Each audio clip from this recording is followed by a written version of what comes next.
Right, so the next one is also related to climate change.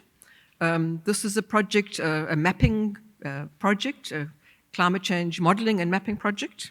So I think I don't need to expand on the background or rationale why this project was necessary.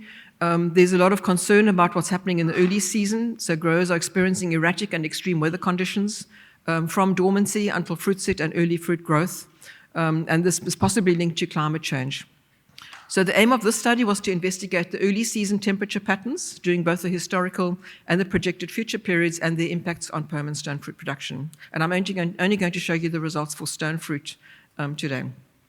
So the modeling and mapping focused on two periods, the historical period from 1961 to 1990, and the immediate future, which would be 2016 to 2045, so we're already in that period, and then calculating and mapping also the changes between those two periods.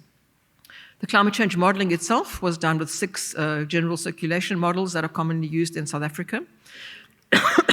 And together with the climate change scenario, which is called the RCP 8.5, which is a business as usual scenario of greenhouse gas concentrations. The spatial focus was on 7 different regions shown in that map: Southwestern Coastal Region, the Northwestern Cooler Region, the Northwestern Warmer Region, Langkloof, Little Karoo, Berg River Valley and Stellenbosch, and the Breda River Valley. To approach this in a sensible manner, we decided together with the steering committee to use 4 generic fruit types, which would include both stone and pome fruit, depending on the period that they grow: ultra early, early, mid, and late. I'm only going to present the results for ultra early, early, and mid, because that is the stone fruit cultivars that are covered there. And then we modeled variables in 3 periods. So from dormancy, beginning of dormancy until bud swell. For that, we used 3 different chill accumulation models, and also a model of heat above 18 degrees, so hot temperatures that are not positive in that period. Then from bud swell until full bloom, we modeled growing degree hours, hot and dry conditions that are not conducive for pollination, cold temperatures that are not conducive for pollination, frost days, and variability of temperatures. And for the full bloom to fruit set period, we only modeled growing degree hours. Starting with the results for the ultra early fruit. Now, these are fruit, they're usually peaches and nectarines, grown in areas that are very well drained, and they're dry and sunny in that early period.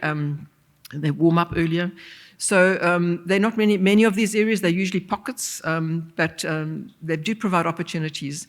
What we found that with climate change, the benefits of the increased growing degree hours and the fewer cold days during flowering and fruit set will likely override the negative impacts of lower chill and more hot days during the dormant period.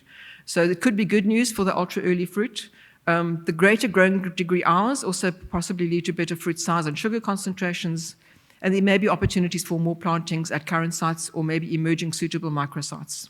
But these fruit are usually only marketed locally, and there are constraints around how much the market can absorb, because also the quality and the income is not as good. Then for early fruit, these are mainly your peaches, nectarines, early flowering plums, almonds, and cherries. Here, the biggest concern is the loss of chilling during the dormant period, particularly in the warmer production areas. Particularly cultivars with a higher chill requirement.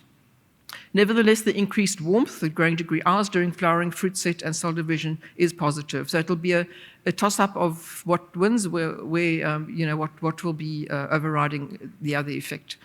Then the one of big concern here is extreme desiccating weather conditions, which could become worse. And then mid-fruit, which is your later flowering cultivars.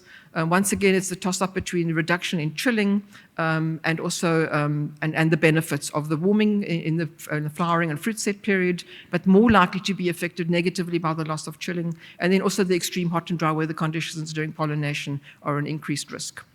So in conclusion, we do in the West, in the country overall, we have a very high diversity of climates and microclimates suitable for fruit, and this will interact with fruit types and the climate change into the future. There will be areas that will remain core areas, that will remain as areas that receive enough chill and that will do well.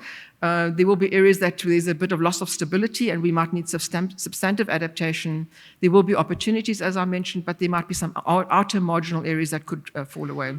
Some of the highest risks we found in the northern Berg, Tilbach, Worsley, Slanghoek, and the northern Kobokkeveld, and some parts of the Breda River. And I think one of the most important adaptation strategies is a strong cultivar development program and site-specific cultivar and rootstock choices. So in my last slide, I'd just like to thank Hortco for the funding, the reference group members, and also my colleagues who did a lot of the member crunching and modeling, Nick Davis and Professor Roland Schulze. Thank you.